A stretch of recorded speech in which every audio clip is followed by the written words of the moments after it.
This crappy video is my opinion, and I'm more than happy to hear your garbage takes too. Well, here I was thinking that the deadliest weapons of mass destruction would be along the lines of thermonuclear warheads, mean words, and if I'm to believe the words of Huey Lewis in the news, love. You know, the usual crap. I was wrong for once. Apparently all of those things are put to shame by peanuts. Who could have guessed that one, right?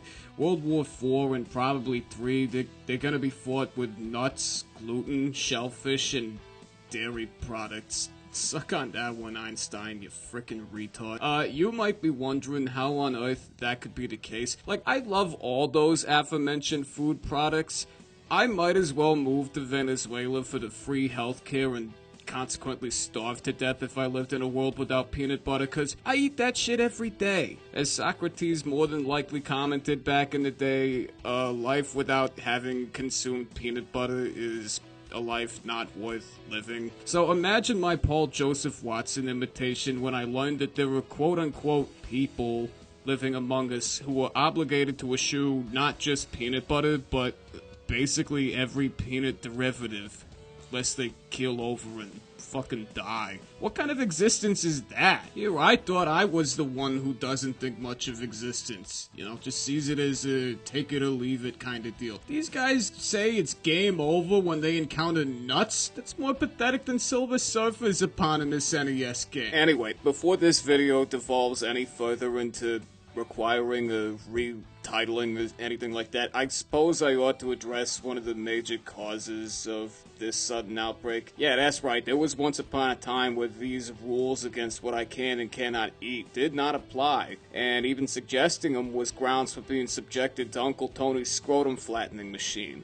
What a gay-ass time to be alive. You're telling me that on top of not being able to smoke on airplanes, legally challenge inferior beings to duels, I can't even bring a pack of nuts to a classroom without some overpaid shitball-owning tool jumping down my throat?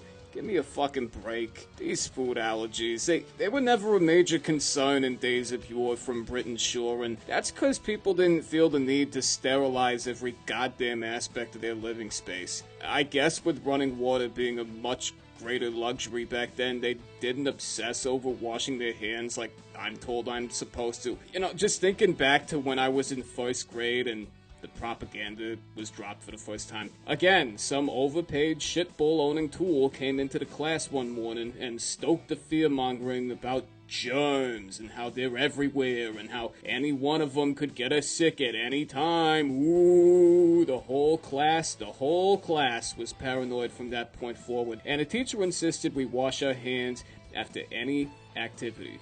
Open the door, wash your hands. Tie your shoe, wash your hands. Use someone else's writing utensils for just 1 second, wash your hands. Use a pencil sharpener, wash your hands. Touch your face, wash your hands. Spend only 29 seconds washing your hands as opposed to the recommended 30. You guessed it, wash your damn hands. Partly to appease the irrational fears of the germaphobes and to prevent droughts from occurring worldwide from unfettered water consumption, hand sanitizer was introduced as basically a soap and water formula you could fit into your pocket, which was all the more redundant back in first grade, now that I think about it, seeing as how our classroom had its own sink. I remember that same fool who came in to talk about germs touted this glorified legal bathtub gin as a miracle solution that could cure cancer and autism and AIDS and being a furry. Just look at how many germs it kills. It even says so on the cover. Look, 99.99%. I mean, that's like the biggest number to a first grader. And no prizes to whomever asks about that 0.001% that it doesn't kill. You want to know what happens?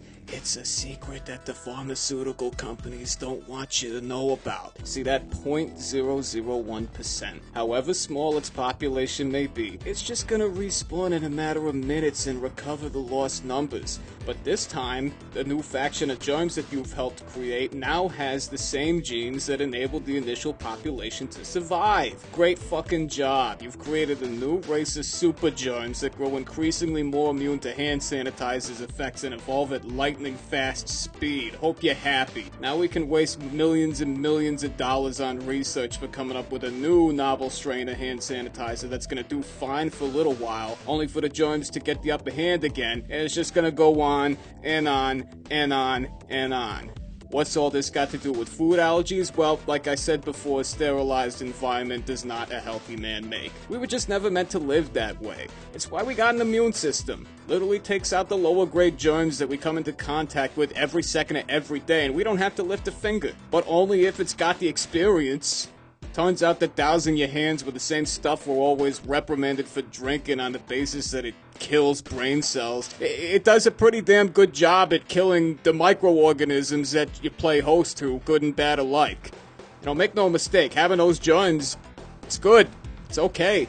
Your body's more than capable of handling that. Germs equals bad. I mean, it's the most childish way of looking at it.